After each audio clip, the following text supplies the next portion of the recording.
Welcome everyone to Coaching in Session. My name is Michael Rearden, and I'll be your mindset coach today. And today we're going to be talking about the difference between finding a strong mindset and then going with the mindset on what society is bringing.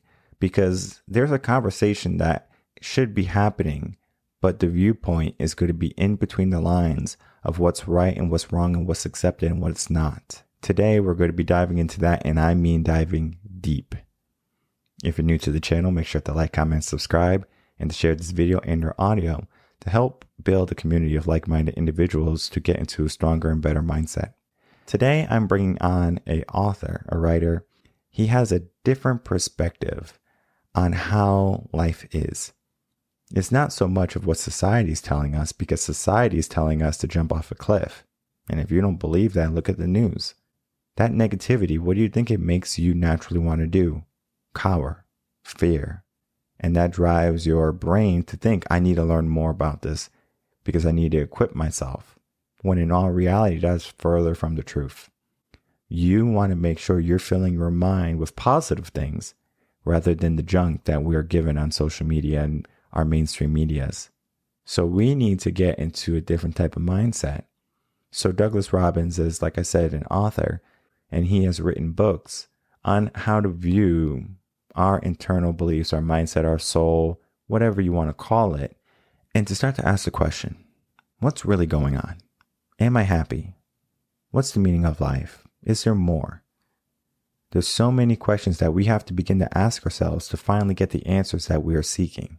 So I encourage everyone to watch this interview in entirety and then to come up with that conclusion after this episode, because you're going to notice something.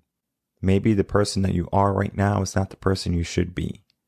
So how do we get there? Well, let's figure that out together. Here's an interview with Douglas Robbins and myself.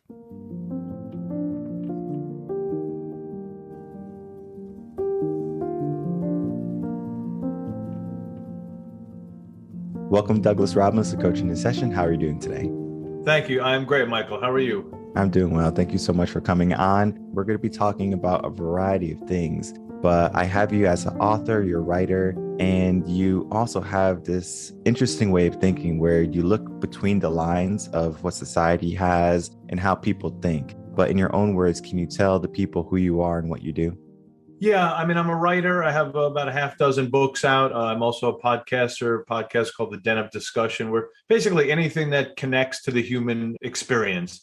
But as a child, it was very interesting because I never really fit in. You know, you're supposed to care about clothing, and you're supposed to get into cliques, and you're supposed to worry about what your wants are in the colleges and all these things, nationalism.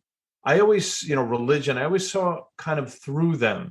And there's a great divide between society and humanity. Humanity is what we bring into this world. Society is the dogma we started hearing to. And the dogma of society is often not aligned with the humanity of who we are, the greater selves, the greater purpose, interconnectedness, our best self. Society is often about what can you do for something, meaning how do you help a business? How do they extract your worker bee sort of, production?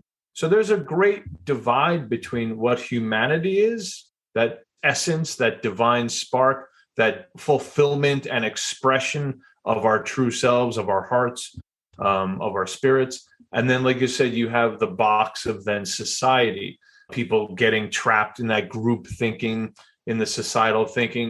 It's a facade, kind of trapped in these things. And I remember as a child learning about Columbus. And I remember thinking but weren't there, he found the new world. And it's like, well, but weren't there people living here already? He didn't find anything. He was lost, and so we often give credit to the wrong places and prop them up instead of looking into those deeper truths of who are we really? What are we really trying to do here on this earth? And it simply isn't being a workaround. It's interesting with the idea of the dogma and then our true self, right? Where it's we are pretending, I guess, to be someone different and we're not being our true self. I find that it's just kind of going along with peer acceptance, right? We as people, we want to be accepted in society. I was victim of that in elementary school and high school. And it wasn't until high school where I kind of woke up and I said, you know what, like, I don't really care about like these cliques and these groups, because after high school, what's going to happen? I'm not going to talk to these people anymore, probably. And it's not that I don't care about them. I just know that what I was going for in my life was going to be different than the path that we're on collectively in high school. I was looking at so much more rather than just a small picture of what high school was. I was looking beyond college even. That just leads me to think, like, why are many people so stuck where they say, well, society tells me I have to wear these clothes. I have to have this type of bag. I have to have these social media accounts, and then I have to act appropriately in this way so I can be accepted. Why can't people be more of a trailblazer rather than a conformant? Well, it's a loaded question, but our society is built upon externals, not internals, not fulfillment. It is built upon capitalism and consumerism. And we're taught from a young age to associate, if you drink Coca-Cola, you're going to feel great. If you wear these jeans, you're going to look great. People will like you. And that obviously plays upon growing up, evolving, becoming a child and a teen, and et cetera. Those are confusing times. Emotions also play on it. Your home life plays upon that. I was lost, to be perfectly honest with you. I had these insights. I didn't know how to hold on to them or what to do with them. And my parents were good folks, but they weren't seekers in that way. And I didn't get what I needed at home. And then you go to school, and the school at that time was really just a, production line, 35 kids in class and just moving you through. Some of the teachers were kind of nasty and belittling. And so you're just a little sponge. You don't know how to hold on to this great love or great passion or great understanding. And so it gets compartmentalized. It gets shoved aside. And, this is where identity is, and, how you see yourself in the world. And I really struggled with myself in the world in school, didn't really trust school. I never really wanted to excel at it because I didn't trust it. So naturally, you're not going to excel at something you don't trust. And then it's like, well, you got to go to college. You got to get a 40-hour-a-week job, and you got to get 2 kids, and you got to get a house with a picket fence. And it's like, no, those things didn't make sense to me. The college didn't even make sense to me, because I thought like it was a big game, all of this. And it was a game I was losing. So I didn't really want to play it. So we're not asked to be our best. No one really cares who you are unless you force it upon the world and say, this is who I am, get out of my way, kind of thing. But it's very hard as a child and a teen, because it's such a confusing time to really honor that, self, to honor that truth, to honor, that self that's calling to you, because there's so much confusion. You do want to fit in. It's a confusing time. It's a very difficult time. So it's not built into our culture, Michael, to find fulfillment. And is it anyone's fault? Look, so many people are trying to do great things nowadays, trying to help each other, authenticity, help each people move forward, take care of the earth. But 50 years ago, 70 years ago, that wasn't on the forefront. It was survival and war and working at the factory. That was sort of, I'm sure there were people who were trying to expand out, but at the same time, I think people are starting to realize, and even through the pandemic, there's more to life than just making a buck and buying things, because I think people are realizing, even a lot of successful people are realizing, that's not fulfilling me. And so I think we're shifting culturally, but education education is about information and regurgitation. It's not about fulfillment. And most of education is worthless information. It does not help you navigate life. It's great to know about World War II, absolutely. But that doesn't help you deal with debt and or say abuse or healing or emotions or who you truly are. It doesn't help you honor that or hone that. So it's, again, a conflict between society and humanity, who we truly are and what we're really here for. I firsthand saw that. I'm a former educator, taught in the schools. Even when I was in school, I saw it. There is a way out where we can make people aware, but it's almost as you can show them the light, but they refuse to see it. They're like, I don't see it. And they just kind of still go down the wrong path. You're literally saying we should be doing this, but they still continue to do the old way. I find it so interesting how some people refuse to see that times are changing, how education or, just looking at the school system, how it is skewed in a way of not helping us as adults. Yes, it is like we do learn some things, right? Math, writing, some critical thinking, right? We learn some things, right? We also get that social aspect of what school is, right? So we can develop properly. Because if we don't get it, we are going to have issues later on. So it's kind of like two evils, where it's like we can go off on our own and seek that fulfillment and find deep meaning in life, but then we might be missing that social aspect because we don't necessarily need a class of 35 kids to be fulfilled. We don't need it, right? No. That's not it at all. I mean, kids. Well, go ahead, finish your point, and then I'll dive back in. Because the whole thing of just throwing people into a classroom is conformity. Everyone learns the same education. Everyone is going to be regurgitating the same things, getting the same test. And then that's how they're graded. And that child is going to be unique in the sense of they might not be good at math because that's not how their brain is wired, or they might not be good at English. Me, I was not a good English person. When I was in like second grade, third grade, English just was one of those things I just couldn't grasp. I was really good at math. So come sixth grade, I was like in honors math and algebra, but I was lacking behind in English. And it wasn't until, to be honest, college where I really got a foothold in English. And I said, now I got it. It took that long for me to finally say, all right, I can get my mind going into an English type of mindset and be proficient in writing, reading, all of that. But it took so many years. And school is so structured where we have the curriculum where it's like, you got to do this at this point. And if you don't know this, you're behind and you're inadequate. Yeah. I mean, I don't remember who I was listening to, but the saying, like, a lot of kids start at the starting line. But if certain things happen to you, bad things happen to you, you're starting behind the starting line. And that's a tougher way to start your adulthood or life. But I'm not saying that, get rid of math and all those kind of things, or that every child, it's not about fulfillment as a child. But what I'm kind of saying it is, like, if everyone is learning the same thing, right? And that's kind of what the design of it is, as you're saying, that kind of conformist mentality of everybody learn the same thing and everyone want the same thing. But, for instance, if someone was abused as a child, right? Let's say someone, some horrific event, there's nothing in, and maybe this isn't a place for school, but this is what I'm saying in a little bit where society misses the boat is there's an emotional place and there's the mental space, right? And so we often in school teaches you this, the mental, the intelligence, and that's great. You absolutely have to hone those skills: communication, socialization, math, learning, history, etc. And that's all great. It's all very important.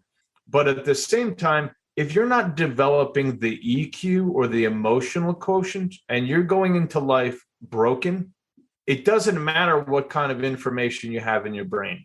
Until you heal that broken stuff, you're not going to be doing much in your life. And so I feel like there's some nice opportunities to have just additional classes. Doesn't have to be in replacement of math or something like that. And I'm certainly not saying it. Additional classes on healing, on who you are, on honing yourself, on what is important to you, those kind of things, just honoring the self, honoring the individual. But that's not the design of school, right? And that's not the design of society as a whole for the most part. It's about get through school, go to college, get a good job, pay your bills, be a good taxpayer, that kind of thing. So I'm not saying in replacement of anything. I'm simply saying to honor that a little bit more and to help kids heal, help kids understand, help kids navigate. Because, obviously home is supposed to be the safe space, right? Home is supposed to be where you're encouraged and acknowledged. And quite often that's where you're harmed the most. And then you take that into the world with you. And so to get back to a little bit what I was saying is the humanity part gets trapped, right, with these emotional traumas. And so you're trying to kind of like drive a fancy car with bad gas in the tank or tires that have holes in them. You can't. You're not going to reach your best self if you're damaged and broken. often what happens is just later in your life, you realize, oh, I have all these issues and I need to deal with them. I'm 50 and I still have issues that I'm trying to kind of heal and get through, right? So I just feel like if we get out in front of it a little bit earlier in education, because education has the opportunity to provide a lot more than it does. And I think nowadays, I live in a small town, and it used to be for me growing up, school was much more about competitiveness. There is more of a nurturing environment now in this school anyway, and I think in smaller schools. So the kids are getting that attention. For instance, my daughter is on the track team. You don't have to try out for it. It's just like, oh, I want to be on track. Okay, you're on track. And that's great. It gives the kids these opportunities to be on a team, interdependence, helping each other. These are important things that also, as we get older, kind of falls by the wayside. Society isn't saying, civic duty and volunteerism is, I think, something we're missing, because that really helps us all connect and helps us, oh yeah, I really like helping or being connected and whatever. So I think these are other aspects of society that are kind of failing, that we're leaving it on the table, this ability to help each other. And you're doing that and I'm doing that. And that's what, I think a lot of people are trying to get back to, or to get to, because that's where we all move forward. And we definitely open up a can of worms with this topic. Because it is so many directions we can go with this. One of the things that I just keep thinking about, what makes a person see the higher road and not the lesser road, number one. Number two, it's like, we know that a child or a young adult is not equipped after they leave high school. We know that, right? They don't know how to balance a checkbook, most likely. They don't know anything about taxes. They might not know how to cook or clean. There's so many things beyond the classroom that they have to understand. In order to live, they have to know these things. And you're right. It starts at home, right? Mom or dad should be teaching them how to cook, clean, be proper members of society, do their taxes, invest, save. All of those things should be done in the home. But we're living right now in a society where mom and dad probably have to go to work, where we have two parents having to work just to make ends meet. Sure. And whether you want to say that's inflation, whether that's just the economy or the society we're living in or lifestyle, it could be any of those things. But the fact is, there's not going to be a two-parent household anymore. And I think that's detrimental to children, especially now where maybe fathers don't want to be a part of the picture. I know that's kind of like a conversation in the Black community where a kid will have a mother, but the father won't be in the picture. And that's going to be detrimental to that child because they're not going to have that father figure, that person to look up to. And I will tell you this, whether you believe it or not, a male will seek a male as someone to emulate at some point. It could be an author. It could be a doctor. It doesn't matter. A man is going to reach a certain age where they're going to look at another man, whether good or bad, and replicate it. And that's where in the Black community, not to go too far from our conversation, but in the Black community, where we have a continual basis of people going into gang violence, drugs, because that's what they see around them. And they don't have a father figure to say, we're not going to do that. Because if there was a father figure there that wanted them to be elevated, be better than he was, perhaps he would stop that. And that kid will say, well, I'm going to stop this, right? Because typically a young boy, especially if they have a father, they're going to have some type of figure there until the boy reaches around 15 years old. Then they get a little cocky. Maybe they get some muscles and they're like, I can take him. Probably not yet. But it's still that way of thinking, those emotions. There's just so many emotions that happen from when we're younger all the way to teens. And then we are thrown into the world and we don't even know how to handle the world. And we don't even know how to handle our own emotions. Yeah. And look, parents are just people, right? And they have their own baggage and struggles. And we look to them as if godlike creatures, as if they have all the answers.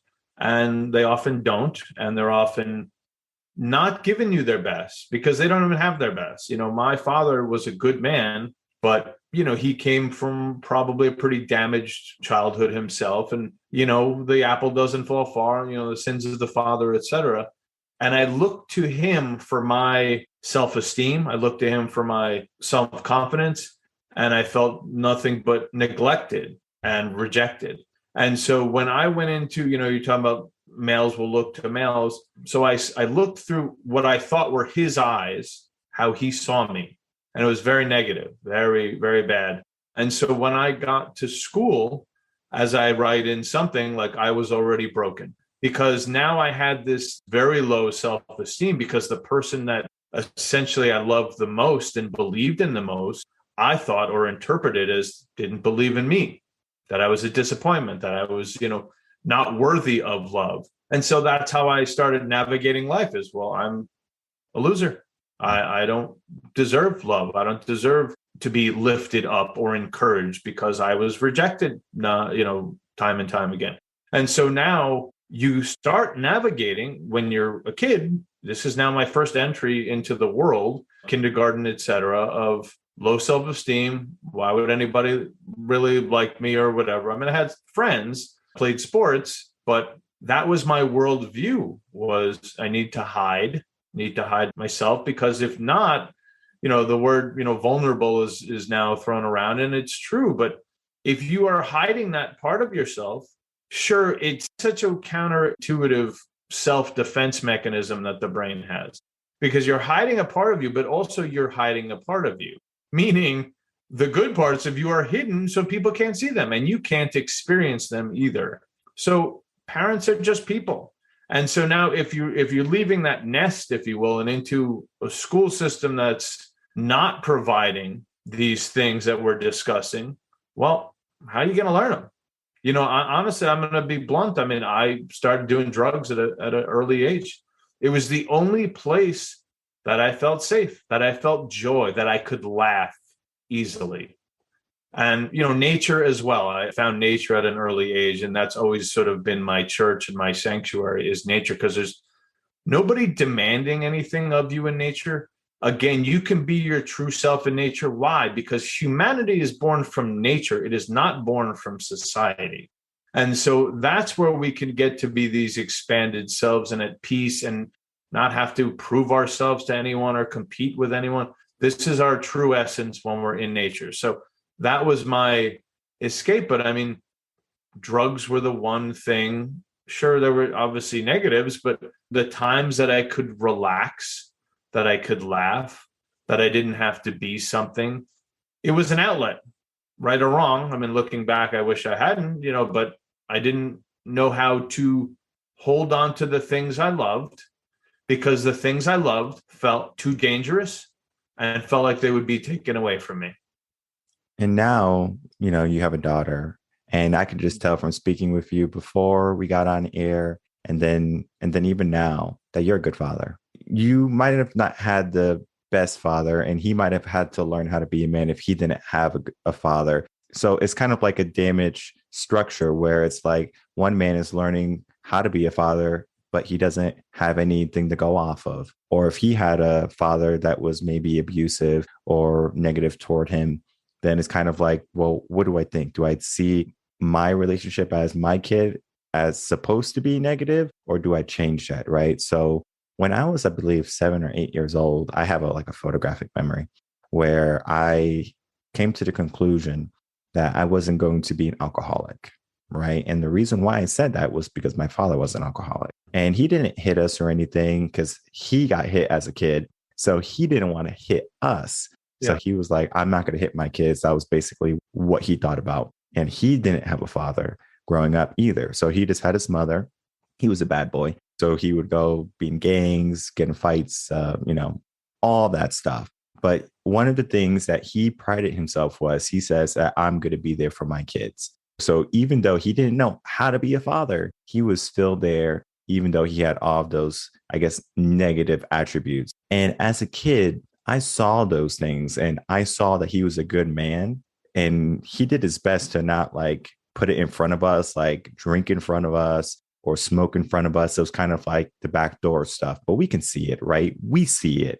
And I just told myself that I'm not going to be an alcoholic when I grow up. I'm 7, 8 years old. Like, why in the heck am I thinking about that, and not so much of, well, dad's doing it, I guess this is what I should be doing? Why was I thinking in that manner of, I don't want to be an alcoholic, rather than, oh, this is what my dad does, is must be what men do, right? Yeah. Being alcoholic. I think just looking at it, I mean, there's so many avenues that my brain could have went down, but I think I saw the negative side more than the positive side. I was looking at Yeah. how destructive it was rather than how uplifting it was. I guess it's just mindset of a kid where it's like, do you see the glass as half full or half empty? And everyone has it at some point. What gets us to that point? That's maybe a mystery. I do have a good theory on it.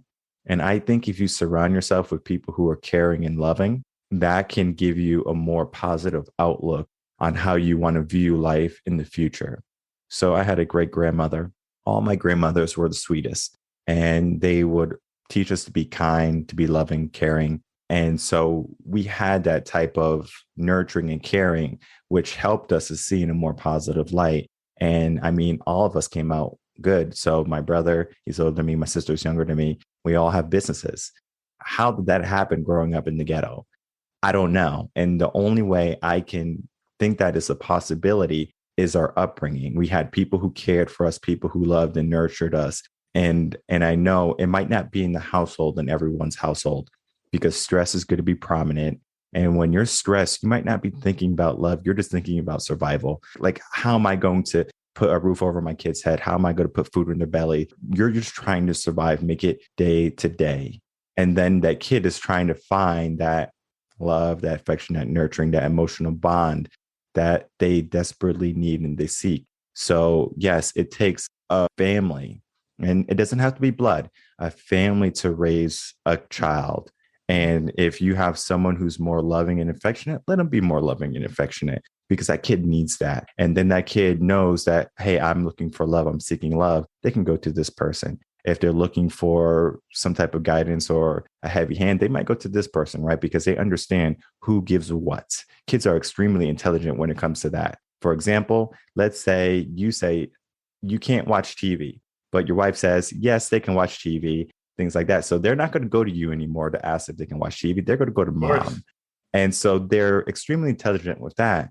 And what I think school can offer them is if they have good teachers. And I'm not saying all teachers are bad.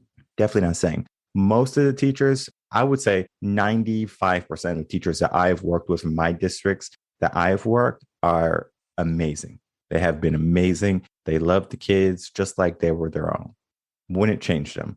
But then at the same time, they're getting piled with assessments, piled with data that they have to bring to the district, to the meetings and things like that. They don't have time.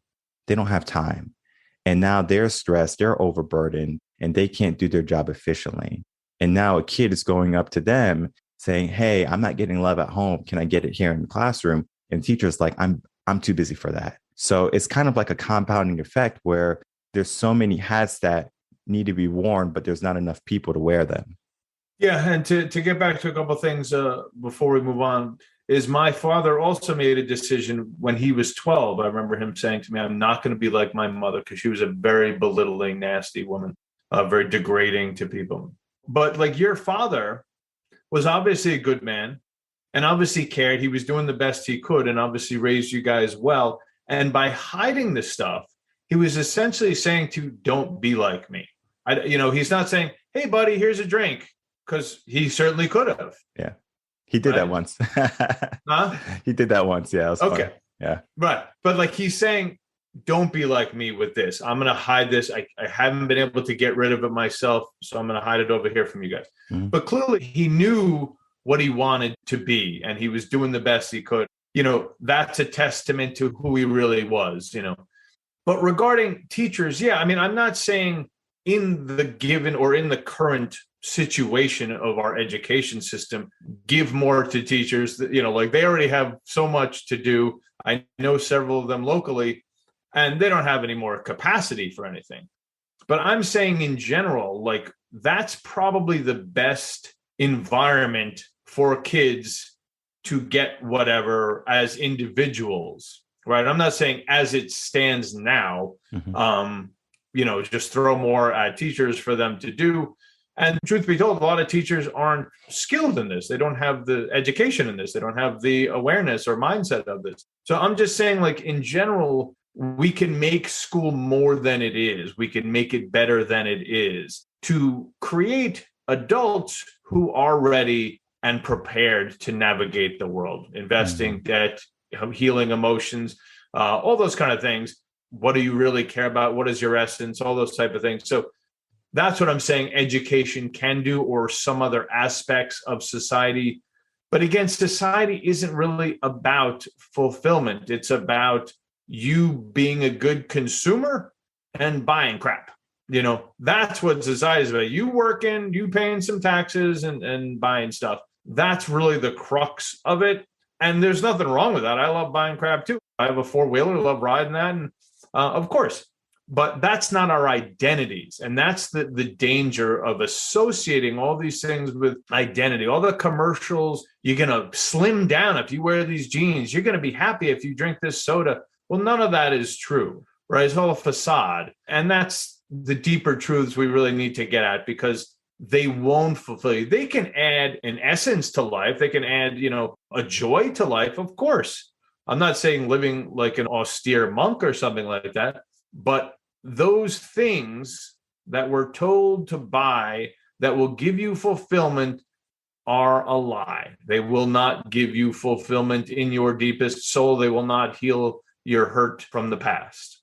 What I do as a coach is I understand that so well, because now we're going off into the world being adults, right? So now we're getting into the real conversation, right? Before it was just the foundation.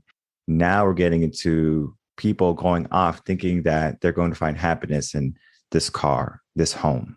And my first book that I just completed, it's still not out yet, is all about happiness. And the reason why I did that was because we have been fed this belief about happiness, right? This is going to make you happy. And then my second book is going to be about the mindset, about what we should be going on. So it goes in chronological order of what needs to be talked about first. And I think happiness, this is one of those things where society says, well, you want to be skinny, right? You want to look good. You want to be in this nice fancy car. You want to be in this beautiful home. And that might not be what you want. And sometimes people just get into the American dream, per se, let's just call it that they have to have that at a minimum base. Otherwise, they're not going to be accepted. And again, we go back to what we talked about early on. We look for that acceptance. And then we finally get to a point in our adulthood life where we say, all right, I'm broken. I need to fix myself. That's what I saw in the schools. I saw people were going down that road, and then we were going to have an issue later on. And I wanted to basically fix all the problems that were never addressed.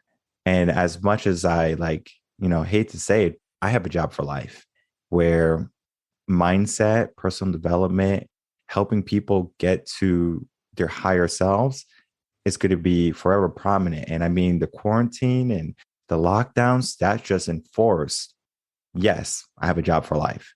This whole business is going to thrive even more so than what it has already have, because people are so damaged already. And we just keep on tacking on more negativity, more propaganda. And we are just saying, hey, society says this, you got to follow what society says. And we don't necessarily, again, look at ourselves and see what we want and then start to live how we want to. What I did when I moved from Connecticut, because I'm from Connecticut originally, was I moved to Texas. That's 1,800 miles away. Why did I move from Connecticut all the way to Texas? I could have went to New York, New Hampshire, Massachusetts, Maine. I could have went somewhere close to my family. But one of the things that I wanted to do in my head was to put myself on a deserted island, per se, and to start to look at my own mind and say, hey, this is what I would like to have in my life. This is what I would like to create. This is what I would like to build. I left teaching in 2016. I didn't start the business till 2018. 2017 was a year of reflection for me.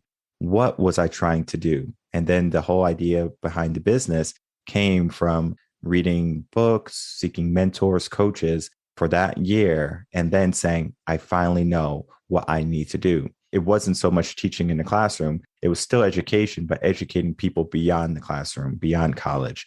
because people are going to have these problems. They're going to seek some type of advice. They're going to seek some type of help, and they don't know where to look necessarily. So they try to fight this fight of life by themselves when there's going to be resources that they can use to help them get to a better life. So that's why I have this business. That's why I have people like yourself who can come on and explain to people like, hey, yes, the past has been crappy. I understand that. But what can we do to start to fix things, right? What can we do to start to remediate or make our life a little bit better? What are those steps? Like, how do those steps look like? Because yes, we can see, we talked about it. Society is telling us this, but we need to also be able to look at, well, what steps could we be taking in order to help us get to the place that we should be rather than where we are today? Absolutely. And this is really the key for everyone. No one is anyone different. Well, let's start with what we're putting into our minds. We often talk about what we're put onto our bodies, right? You are what you eat. Well, you are what you think also. You are what you feel. And with a lot of the childhood stuff in particular, or things that maybe have gone wrong, we replay those scenarios over and over again. So we're trapped in the past. We're not experiencing the present. We're trapped in the past. The present, that's not happening in the present.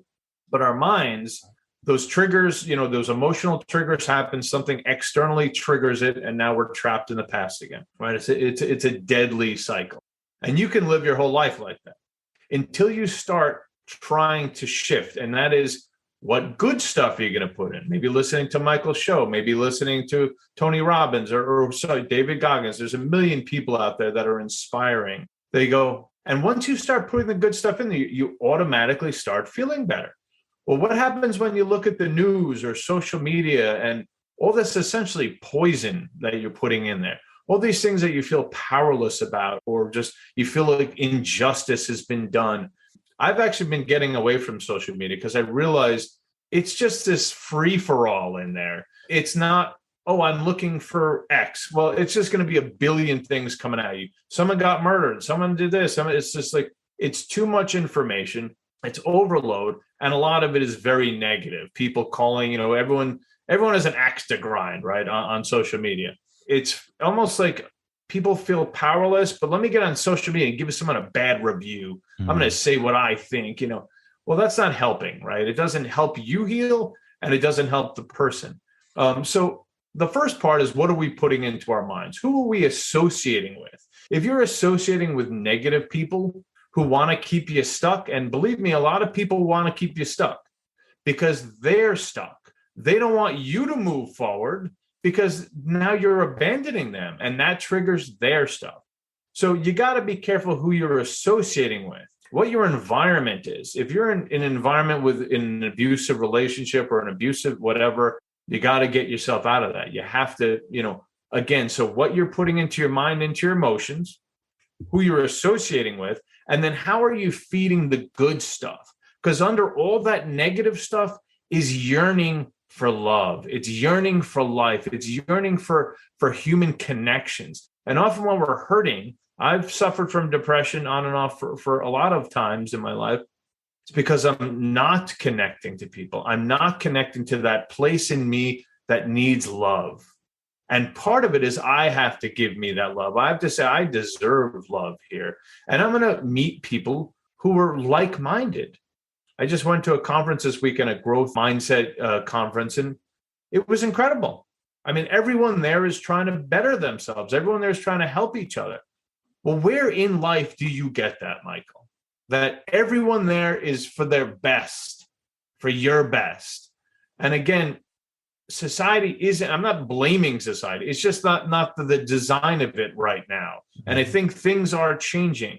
And we look often to the government or to whomever, Elon Musk or whomever, it doesn't start there. It starts with us.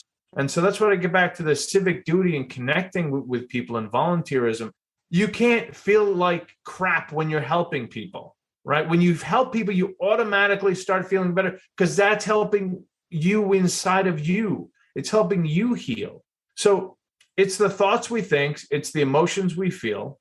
And once we start going, oh yeah, I don't want to feel that. Instead of just kind of getting trapped into that, step back a little bit, go, Yeah, that's not happening anymore. I don't want to feel this way. And you start trying to let it go. You start trying to heal it. What do you want to feel in there? But when we're living on the autopilot, if you will, or on these kind of just like auto computer, files that just keep repeating themselves, you're never going to change. I don't know if you know who Joe Dispenza is. You probably do, but Dr. Joe Dispenza, he says, look, if you're trapped in the familiar past, you're going to have a predictable future because nothing is changing.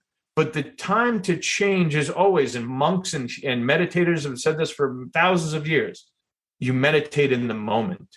That's the only thing you can heal. And you get to change everything now by being in the moment. But if you're only trapped in the past, your future is going to pretty much be the same as it's been. So again, it's just healing the thoughts. What are we allowing in? What are we associating with?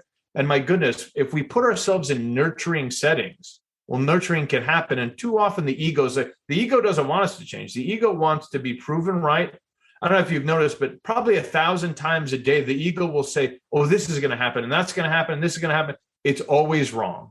It's always wrong, trying to predict and control.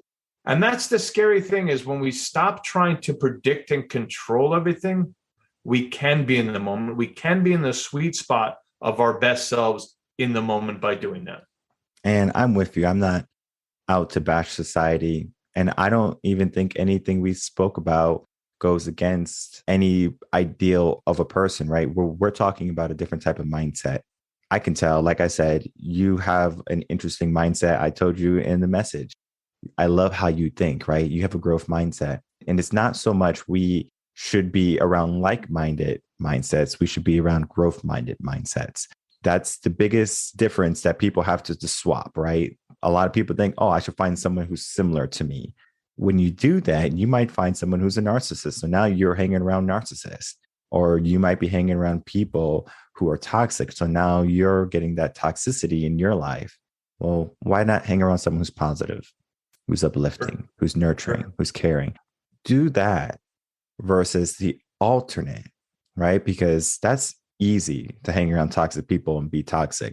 It takes work to be around growth-minded people and to see your future, and then to put the energy towards something more. That takes confidence. That takes courage, because change is scary. Many people think that they're just going to have January 1st come and they're just going to follow their New Year's resolutions and they're going to follow through with it. No. So if you're not addressing emotions, the stuff that goes, yeah, I'm going to just go back to eating pizza. I'm not, or all the time. I love pizza, of course. Who doesn't? But it's just, we go back to the set points, or emotional set points. So if we're not healing those, your brain is not going to override the much more emotional will than your thoughts of, oh, for today, I'm going to do better. You've been doing the other stuff for 40 years. Mm-hmm. Yeah, no, it's one of those things where I think people are just so emotional, and they allow their emotions to be their voice. And one of the things that I am forever mindful of, we are in control of our thoughts, our feelings, and our actions, and the feelings synonymous to emotions. So if I can control those three aspects of my life, I have control of my life, of the way my mind thinks. Now, of course, there's going to be situations where I might want to act and be more emotional. That's fine, right? I'm human. I'm going to go down that path and then adjust where I need to adjust to get back to being mindful, to being aware. That takes quite some time to get to that mindset. It took me years to be mindful, to get rid of the trash that's in our mind that society has given us, that school system has given us, and that we have told ourselves over the years. We have to take some time, tidy up the space in our mind, and then delegate what are we keeping and what are we getting away from. Yeah. And it's a scary place because we're leaving and losing the familiar. So if you don't have the familiar self of, oh, but this is who I am, what's underneath that? Who am I without that? And people sometimes say, well, if I get rid of my anger motivates me. What am I left with? What motivation will I have? Well, it's scary because it's an unfamiliar place. But once you get onto the other side of that, you'll start feeling better. And you're like, oh, I don't have to have that negative familiarity. I can actually feel good about myself in this space. So It's a weird thing, right? I mean, like you're so accustomed to having, for instance, a broken leg or a wounded knee. You go, oh, I don't always have to have that. But when we start going through life year after year with it, it just becomes familiar. My Mhm. leg always hurts. And this way of thinking, getting to that mindset, it's a journey. And we have Yeah. to understand that we're going to go down a path and we might not like it and we might go down a different path. It's kind of like a trial and error type of thing because we are trying to experience life the way that we would like to experience it. And we might not have all the answers right from the start. Now, I will say if you can get a coach, get a mentor, if you can find a book that can give you some light, it's going to give you some direction. And that is important because if you're walking around aimlessly, it's going to be difficult to get out of that mindset, that forest type of mentality, where in order to figure out how to get out of a forest, you need to first figure out where you are on the map. And then once you understand that aspect, then we can come up with a plan, set a direction, and say, this is how we do it. And having you on today, Douglas, has been a huge wake up call, I'm sure, for many people to help them understand that where they are right now doesn't have to be where they stay. And I'm sure we can continue this conversation for hours and hours and hours because there's just so many different paths that we can go down and talk about because it's more than just this conversation that you and I had today. But if you could, please share any last words. And then, of course, tell people where they can find you. Yeah, this is so important, Michael, for all of us. And I will say this, everyone listening, everyone everywhere has value. And I don't mean value a dollar value. I mean a value to the world, a value to themselves, a value to some stranger that is struggling. You know, we're all unique. We're all one person in this global enterprise of humanity. And it's so important. People need to know who you are. You need to know who you are so you can fulfill your journey. So believe that you are lovable, believe that you are worthwhile, believe that you have value, you have heart, you're worthwhile, and someone loves you. I think this is the most important thing any of us can learn, because if we have that as the foundation, you can be the tree in the wind, you can be flexible. If you don't have that and something happens wrong, then you just go back into your hole, into the shell, into the corner, saying, I don't have value. You do have value, and you got to keep working on that. It's a muscle. You can find me at douglasrobbinsauthor.com. I'd love to connect to anybody. You can get a free one of my stories. Most of my stories about seeking, healing, and the evolution of souls. I have a book called Naracon, The Cloak Deception. It is about the evolution of souls. And it's also about a lot of what we've spoken today, how some people are trying to prevent you from evolving, whereas this other group, the light beings, are trying to help you reach your fulfillment and continue the evolution of souls. So again, everyone has value. And when we're hiding and in pain, the pain blocks that light. It blocks that love. And when you're in a depressed state, there is no love or light, because all you're holding on to, and all I have held on to when in those places, is the doubts, is the darkness. Well, darkness never serves anyone, does not serve our higher purpose. And we have to learn tools on when we get into that place, and we get into that place of not believing, of doubts, switching gears, put something good into your head. Listen to something that makes you laugh. Listen to something that makes you feel good. Listen to something that go, oh yeah, I'm like that guy. And it changes our mindset once again. Definitely. And the journey of mindset is going to be a forever journey. I encourage everyone to check out Douglas's website, look at some of his books, and to, of course, dive in to see if you can find something that is going to resonate with you. And for me, in my beginning stages of trying to get to that better type of mindset, I read a plethora of books from different authors, and I was able to find nuggets in each of those books. It's going to be a compounding effect where at one point you're going to read a book, and it might be Douglas's, where you read the book and he says, now everything makes sense. So if you are in a dark place right now, and if you're trying to find some light, I encourage you to check him out. And then, of course, reach out to him if you need anything in the future. A huge thank you, Douglas Robbins, for coming on Coaching in Session. It was a huge pleasure. Thank you. Thank you, Michael. Have a great day. All right. Cheers.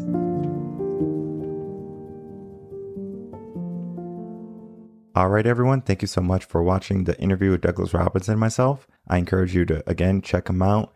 And a huge thank you for him coming on, speaking with me about the work he does, and then giving his 2 cents about what's happening in the world, in our minds. Because if we take a look, there's a lot of damage that needs to be repaired. And I have the tools to do it. So if you're ready to seek that repair to get your life to a better place, head over to revenconcepts.com and then get the coaching that you need in order to elevate yourself and to repair your life so you can have something that is not only pristine, but also prominent in the efforts to helping you get to the life that you want. My name is Michael Rearden. I'm a mindset coach. If you have any questions, you can email me coachinginsession@gmail.com, and I will see everyone on the next episode of Coaching in Session. Until then, everyone, take care.